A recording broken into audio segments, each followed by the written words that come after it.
Hey, how's everybody doing today? Denise Willick-Peterson with Meno Minis and the Use Your Cycle method. Now, today we are talking about the 3 most effective workouts after 40. So I hope you didn't come here going, okay, so that's squats, push-ups, deadlifts. No, I hope you didn't come here for that. I'm going to tell you the 3 most effective styles of workout that you need to start incorporating if you aren't already doing these things before you turn 40, okay? Not because. I get that a lot of people would rather control their weight through food, right? And that's totally cool. You can totally do your best, and you can't outrun a bad diet. So food is an awesome place to start working with your weight. However, there are a lot of people that really enjoy working out, yeah, you, and there are a lot of added benefits to working out. But it does kind of change from when you were 20, right? So here's the deal. I was talking to one of my daughters here recently. My daughters are 26, right? So a very different metabolism than my 50-year-old physique, right? And when we were 20, in our 20s, and even in our early 30s, we could kind of like throwing noodles at a wall and you were going to lose some weight, right? You can abuse the system a little bit because the system hasn't been overly abused. Just like you get a new machine, right?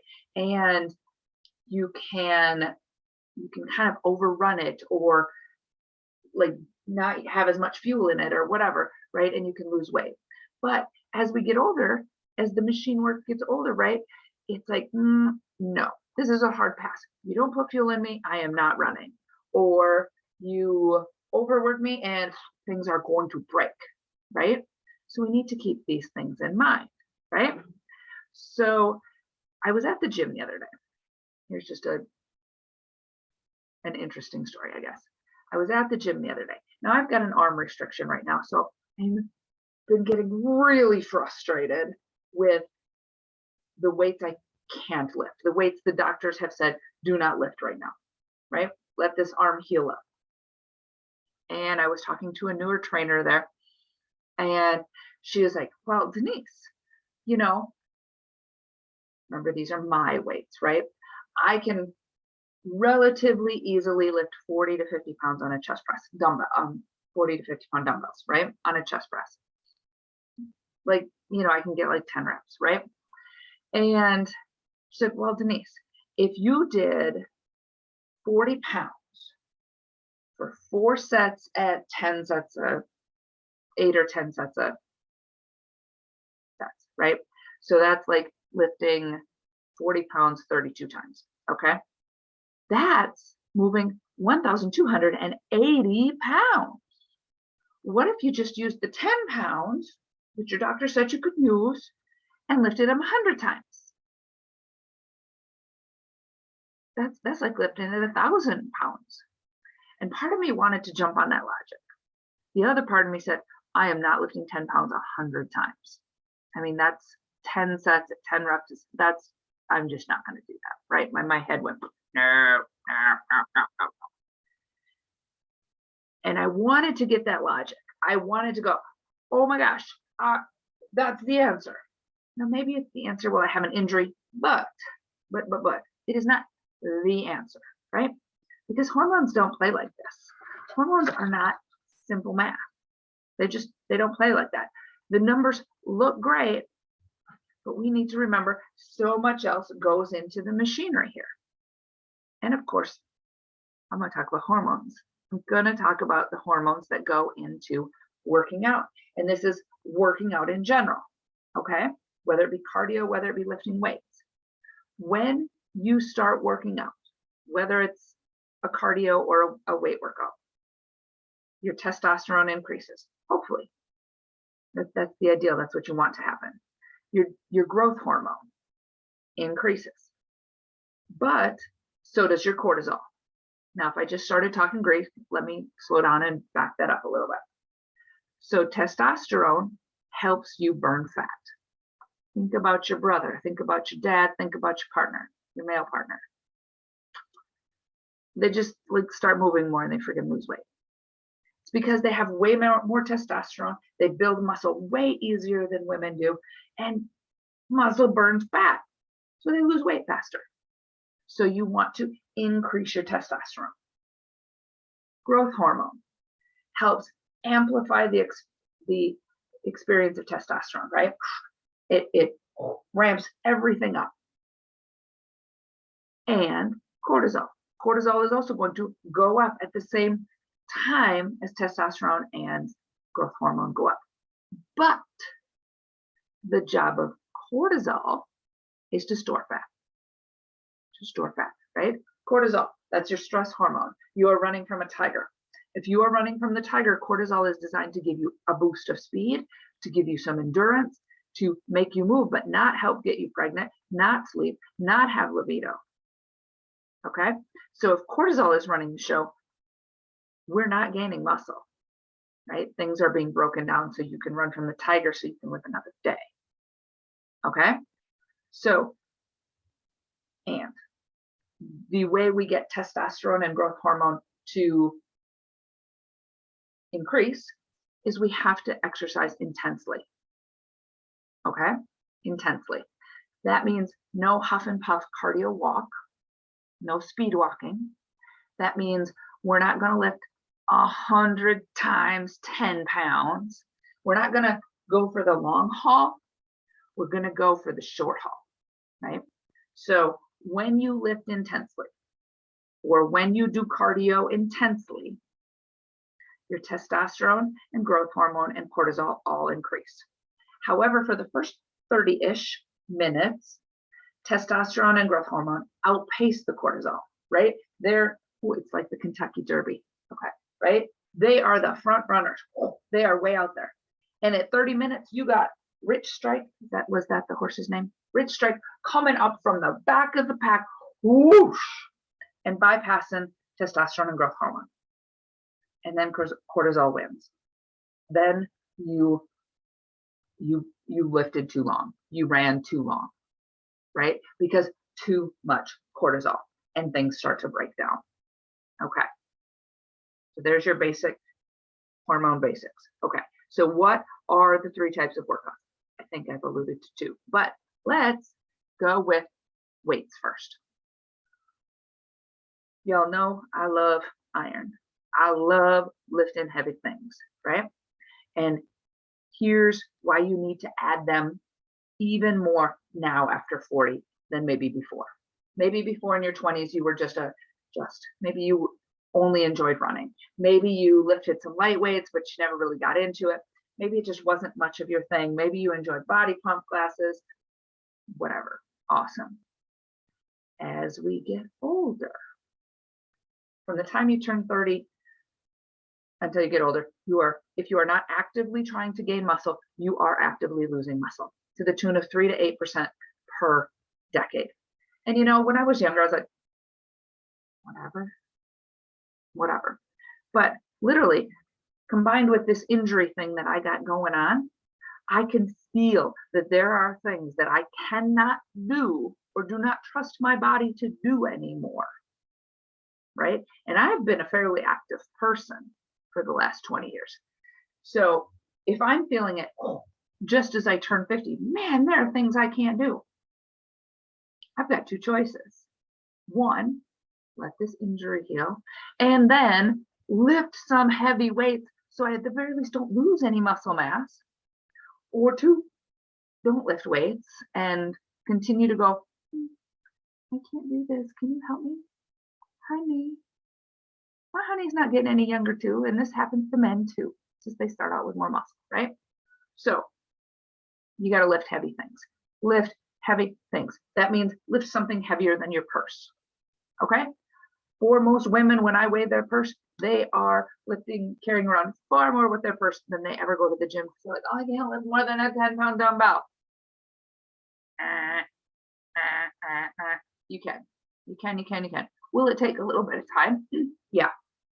But 10 times out of 10, when I would take women into my hormone boot camp and I would run them through the basic lifts take them out one-on-one and say, okay, I want to see you do this. I would first let them grab the weight that they thought they could lift. And then I would gradually increase them. This was like a 10-minute test, right? I would semi-gradually increase them to the weight that they really could lift, right? I had one woman who was so outstanding. She came in and I'm like, okay, do a bent over row. This way, right? This big back muscle you're using, not your little arms. It's your big back muscle. She grabbed a 10.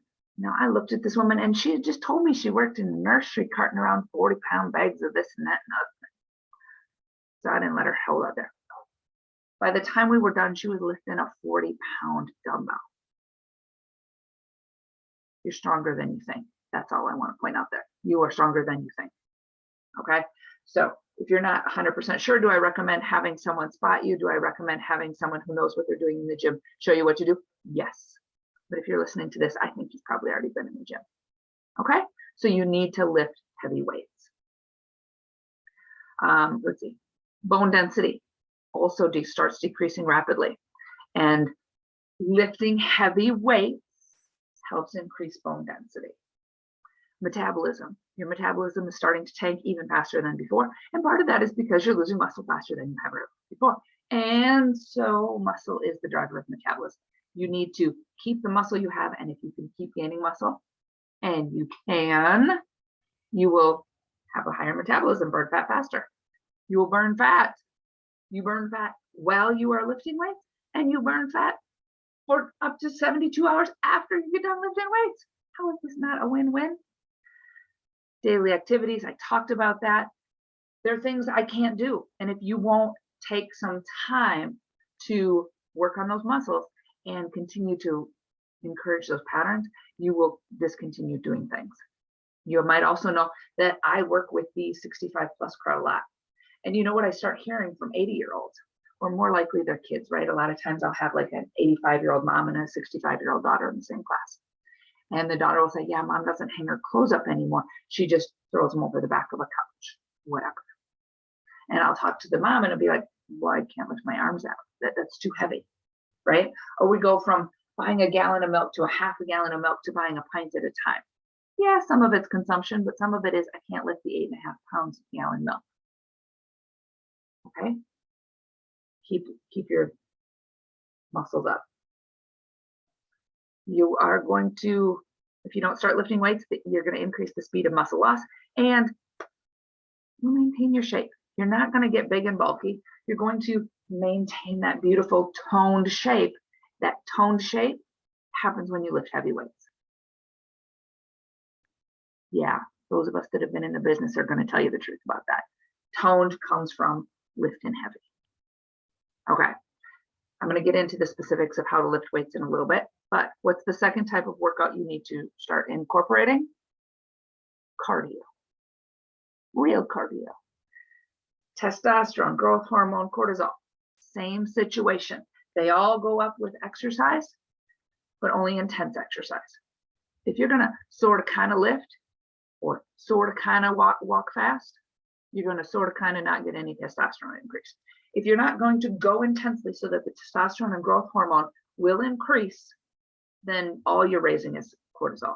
And if all you raise is cortisol, you're breaking everything down from the get-go, right? So we have to go intensely. Cardio is not that Jane Fonda modern intensity tape. It is not that I'm going for a speed walk and I'm going to carry my 3-pound dumbbells. And by God, please do not put ankle weights on. Do not put ankle weights on. So bad for your knees and hips, okay? Just don't. Those are not how you increase intensity. Cardio. I'm talking a full-on sprint. Now, for the sake of ease, we're talking about running, okay? But this could be anything. It could be speed, lifting. It could be swimming. I don't care. The idea is balls to the wall. Balls to the wall. Real quick, imagine a marathon runner. Imagine a sprinter. Those two people look very different, right? Because a marathon runner is running 26.2 miles in The fastest ones are just around 2 hours, right? But a lot of people 4 to 6 hours, right?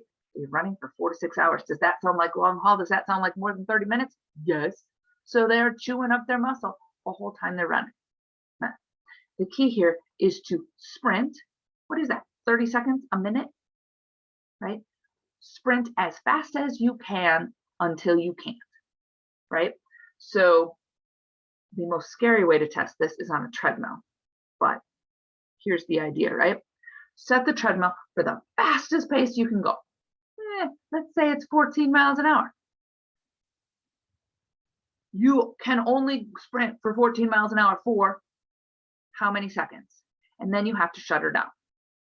Now, the reason I say the scariest way to test this is because then you're not slowing down, right? If you go out to the soccer field to test this and you go, oh, and you don't realize you're slowing down ever so, right? Like a treadmill's going to throw you off. When you quit running 14 miles an hour, a treadmill's going to throw you off. Soccer field's not going to do the same thing, but it's less scary to test at a soccer field, right?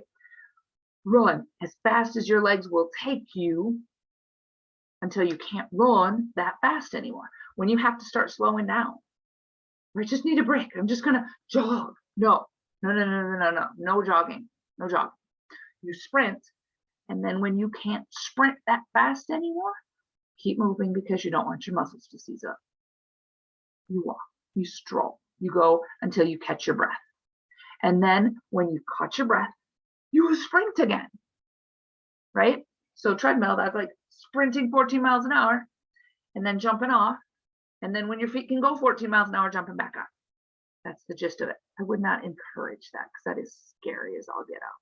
But that's the gist of what I want you to do. You can do that with swimming. Swim until you can't swim anymore. And then breathe, back float, whatever.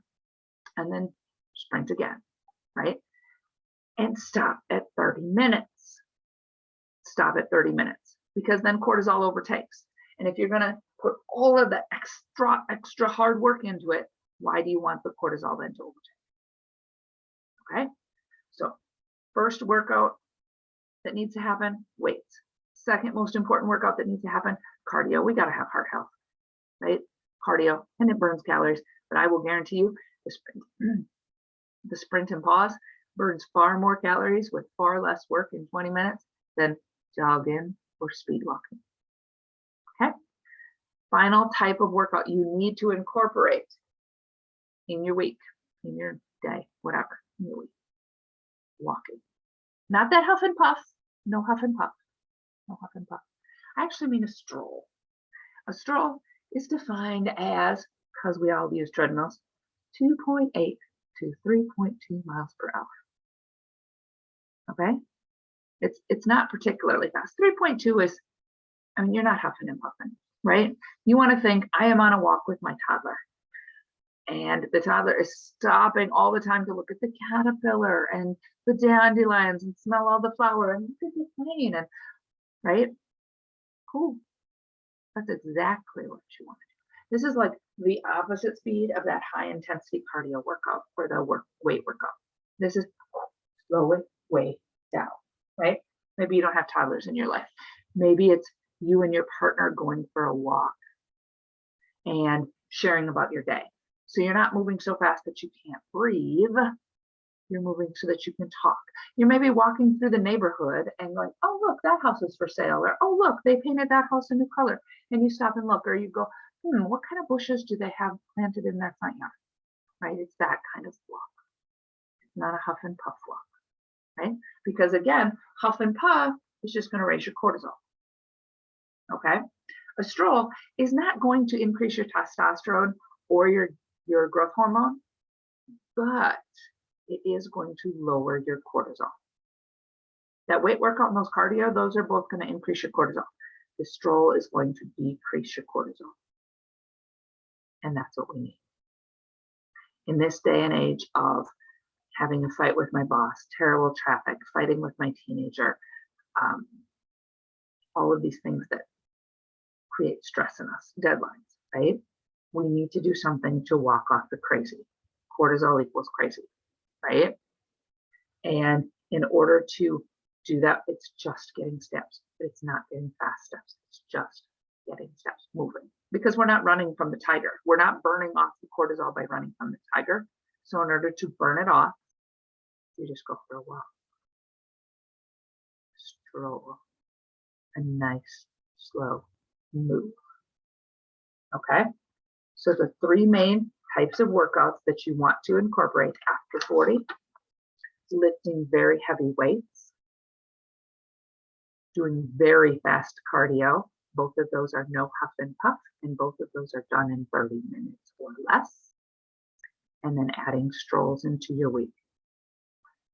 30 minutes to an hour, but whatever's not going to cause you stress, right? When I talk to my Use Your Cycle clients, the ideal stroll is 2.8 to 3.2 miles an hour every single day for an hour out in nature, barefoot in the sun. Right? Like if you want to bang for your buck, those are all things. And some of them, I can hear their stress level coming up just as they start to ask, an hour outside in an hour? Like they're getting really freaked out, right?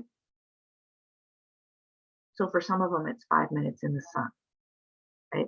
But walks in nature are far more cortisol reducing than on the treadmill. But you know what? If it's 20 below, like it gets here where I live, half the year, I'm not walking outside either. So something is better than nothing. Okay? So back to the hormones, 30 minutes to increase testosterone growth hormone and cortisol, but cortisol lags behind until the 30 minutes-ish. Right? It could be 28, it could be 32 for you. Let's go with 30-ish, right? You got to go heavy. But here's the cue. Here is the catch this superpower of your female cycle. Okay? Men have to lift and cardio like this all the time, all month long. Women don't.